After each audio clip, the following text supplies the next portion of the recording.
J'ai été victime des maris de nuit. Je passais de relation en relation. Les hommes, après avoir couché avec moi, partaient un après l'autre. Je ne comprenais pas jusqu'au jour où j'ai su qu'il y avait une force invisible derrière qui était les maris de nuit. J'ai souffert. Je me suis renfermée sur moi. Je cherchais l'amour auprès des hommes, dans les bras des hommes. Mais après avoir couché avec moi, ces hommes-là partaient. Je me suis renfermée sur moi. J'ai développé un complexe d'infériorité. Un manque de confiance en soi. À chaque fois qu'un homme voulait de moi, je me jetais si facilement. Parce que je me disais, qui va vouloir d'une femme comme moi? Si bien que les autres m'appréciaient, mais au fond de moi, jusqu'à ce que je rencontre un homme. Quand j'ai rencontré cet homme-là, ma vie a changé. Et je parle de Jésus.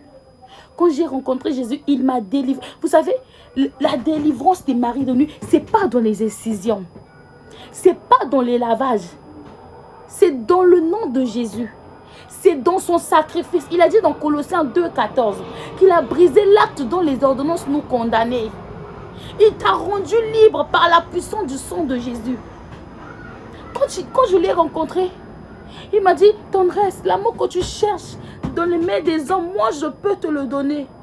Moi je peux te le donner. Je lui ai fait confiance. Aujourd'hui, il m'a délivré. Le Dieu qui m'a délivré de ses maris de nuit peut aussi te délivrer. Alors donne ta vie à Jésus. Donne ta vie à Jésus et il va te délivrer. Ce n'est pas dans les lavages, ce n'est pas dans les incisions. C'est dans le nom de Jésus.